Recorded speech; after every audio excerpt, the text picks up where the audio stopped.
She stepped out of the barracks with the kind of calm that came from years of chaos behind her, the kind of quiet strength that made men underestimate her. The air was still warm with the dying heat of the afternoon sun, and the dust hung in the air unmoving like it was holding its breath. He had been waiting for over an hour, crouched low behind the rusted fuel tanks, eyes locked on her. Every move, his grip on the metal rod had tightened with every step she took farther from the rest of the base he had chosen. The time carefully just after training ended, when everyone else would be inside, hydrating or getting screamed at by someone higher up the chain of command. But she was alone now, moving toward the motor pool and away from witnesses. She wore a plain brown shirt, sweat soaking into the fabric, dark patches blooming across her back. She looked tired, like someone who had given everything for the flag and had nothing left for herself. And that was exactly why he picked her. She had no idea she was being watched, or so he thought. His mind ran through the plan again. Strike hard, strike, fast, disable, and leave simple and clean revenge wasn't the goal. The goal was to send a message, one that would ripple through the ranks, one that would prove no one was untouchable, especially not her. He had seen her before, yelling at soldiers on the range, fixing a jammed rifle faster than anyone should be able to in civilian clothes. She looked ordinary, forgettable, like a teacher, or nurse, or maybe someone who worked in logistics, not like someone who had once been dropped into the middle of a war zone with nothing but a blade and a mission. The rod was cold in his hand, his boots silent on the gravel as he crept closer, her back still turned to him, wand catching strands of her hair and lifting them gently like it too believed she was fragile. This was it. Just one more step, and the steel would connect with the back of her skull. Lights out, mission accomplished. He raised the rod and lunged forward, but the rod never made contact. She moved like lightning, faster than anything he had seen before, her body spinning on instinct alone, as if she had felt the air shift behind her. Her left hand rose and caught his wrist mid-swing, stopping the force of the blow like it was nothing. His eyes widened as time slowed. Her grip was like a vice, his strength useless in her grasp, and then she looked at him, not with fear or surprise, but with something far worse, recognition. Had seen men like him before. She had broken them. Her right foot snapped out in a sweeping arc, catching the back of his knee and sending his balance into chaos. The rod slipped from his hand, clattering against the gravel.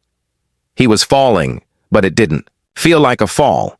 It felt like he had been led there, like every move he made was something she had already predicted, already countered. Her movements were fluid, clean, surgical, not flashy, not angry, just efficient. His back hit the ground, and she was already moving, straddling him, one knee pressing down on his chest, pinning him in place. The weight of her body surprisingly heavy for someone so lean, her hands pressing his arms to the dirt, her face unreadable, but her eyes, those cold, calculating eyes, never left his. He gasped, tried to buck her off, but she shifted her weight slightly, and something in his shoulder popped. The pain, sharp and sudden, made his vision blur, but she didn't flinch. She didn't say a word. The silence stretched as long as his breath would allow, until finally she spoke. "Who sent you?" Not a question, not a demand. Just a statement, cold and final, as if she already knew the answer. He spat in her direction, tried to smile, but it faltered under her stare. He thought about the knife in his boot just inches away, and his fingers twitched. She noticed in a flash her hand moved lightning quick, and her thumb pressed into the soft space between his neck and collarbone. His body seized up a nerve pinched in just the right place, and suddenly he couldn't move. "Try that again," she said, "and you won't get another warning." It was then he realized this was not an ordinary army instructor. This was not some drill sergeant who yelled at kids and blew whistles. This was something else, something older, something deeper. Her calm wasn't calm at all. It was control born from surviving things most people couldn't imagine, from finishing things that had no exit strategy, from facing monsters in the dark and walking out alive. She leaned in closer and whispered something in his ear. Not a threat, Not a curse. Something else. Something strange. Almost gentle. You were trained wrong, and that was the moment he knew. He wasn't the predator in this story. He was the test. She stood suddenly, leaving him gasping in the dirt. Her back turned again, but not because she was unaware of him, but because she knew he wasn't getting up. Not now, not after what she did to his shoulder and spine. Her steps were measured as she walked to where the rod had fallen, picking it up and examining it like it was a broken toy, then tossing it into a nearby trash bin without a word. She turned to face him again, but this time her eyes were scanning the horizon, not looking at him anymore like he was. No longer the point, and maybe he never was. And that thought struck him deeper than her blows had, because if he wasn't the point, then what was? And why did she suddenly look so alert, like she had just remembered something? Like this wasn't over, like someone else was coming. He struggled to sit up, wincing with every movement, his body screaming in protest and his pride in tatters. He had thought this would be easy. He had thought wrong, and now he didn't just feel defeated, he felt exposed.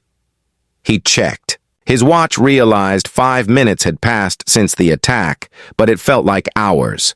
The sun had dipped lower now, casting long shadows over the training field, and she was already moving again. Walking back toward him, not to finish him off, but to drag him to his feet. You're going to tell me everything she said, or you're going to wish I let you stay down. And there was something in her tone that made him believe it. But just as she reached for him, a noise broke through the air. Something, faint at first but growing louder, a high-pitched whine that only she seemed to notice, and her head snapped up instantly, scanning the sky, her hand flying to her radio, then stopping. She looked back at him. Her expression changed now, and for the first time since the attack. She looked concerned. She moved before he could even twitch, before his fingers could graze the knife hidden deep in his boot, before the thought could fully form in his mind that he still had a chance her boot crushed down on. His ankle pinning his leg like an anchor, and her knee rammed hard into his ribs, knocking the breath out of him. And for a moment he heard a ringing in his ears and saw nothing but the hot red glow of pain. Her hands were everywhere, precise, brutal, and controlled like a machine made for dismantling threats. She grabbed his arm, twisted it back behind him, not enough to break, but enough to let him know she could if she wanted to. Her thumb pressed into the nerve between his elbow and wrist, and his hand opened involuntarily. The knife clattered uselessly to the ground, and he cursed himself for believing she wouldn't know it was there, because she knew everything before he did, before he moved, before he thought. That was what scared him. The most. She stood over him now, not even out of breath. Her breathing steady, her eyes sharp, scanning the field, scanning the sky, scanning everything, like she wasn't just trained to survive, like she was built for war, like her blood had been forged in fire and never cooled.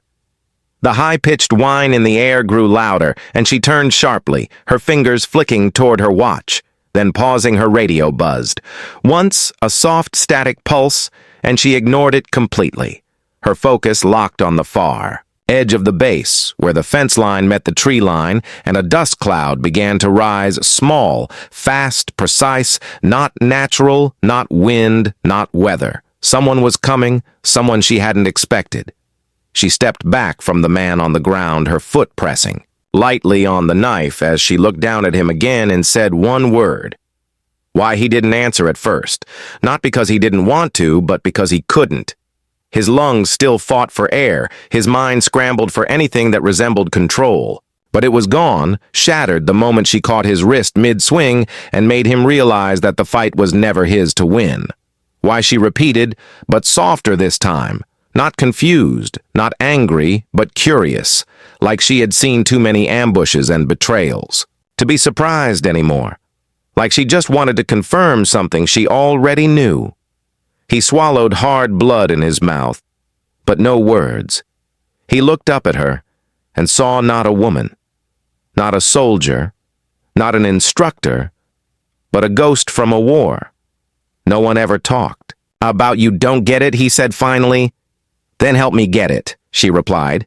He tried to sit up again, but her foot was still there, still waiting and still ready, and she wasn't going to let him make a mistake.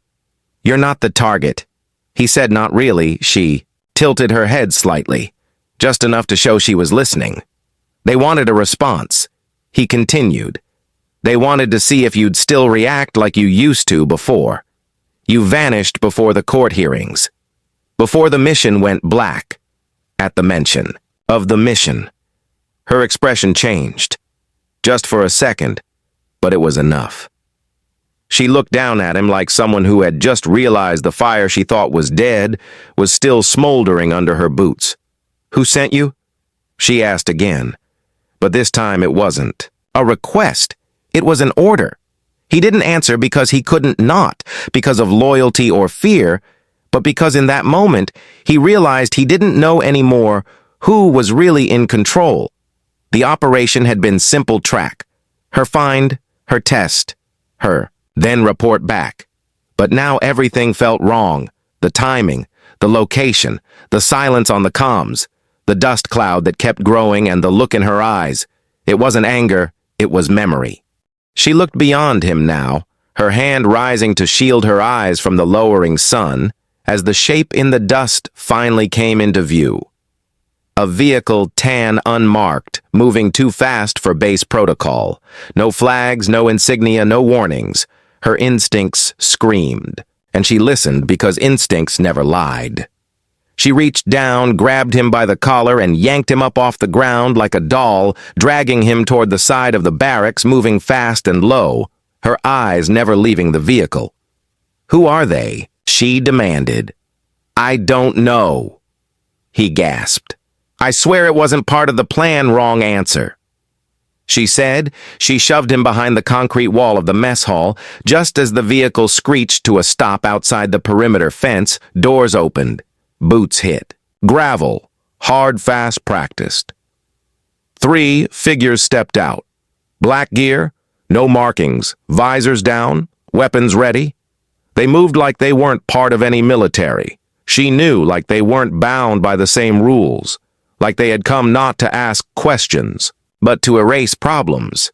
One of them looked toward the mess hall and started walking. She crouched low, dragging the man down with her, her back pressed to the wall, her breath slow and silent. You brought them here, she said.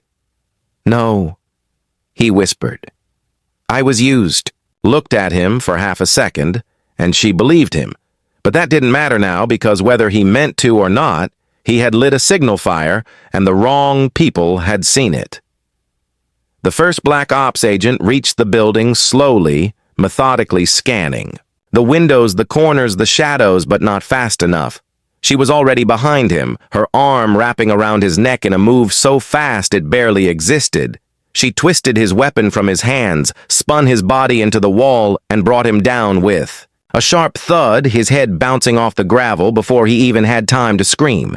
The other 2 reacted instantly, weapons raised, but by then she was already gone, slipping into the shadows of the alley between the barracks. Her heartbeat steady her. Mission clear, survive. Interrogate, disappear. The man followed her, limping, still broken, still unsure whether she was his captor or his protector, and maybe she didn't know either. Not yet. One of the agents shouted into a radio and somewhere far off. Another vehicle engine started up. Backup was coming. She didn't have much time. She turned to him, grabbed his shirt again, and this time there was no softness in her voice. If you don't start talking, you're not walking out of this base.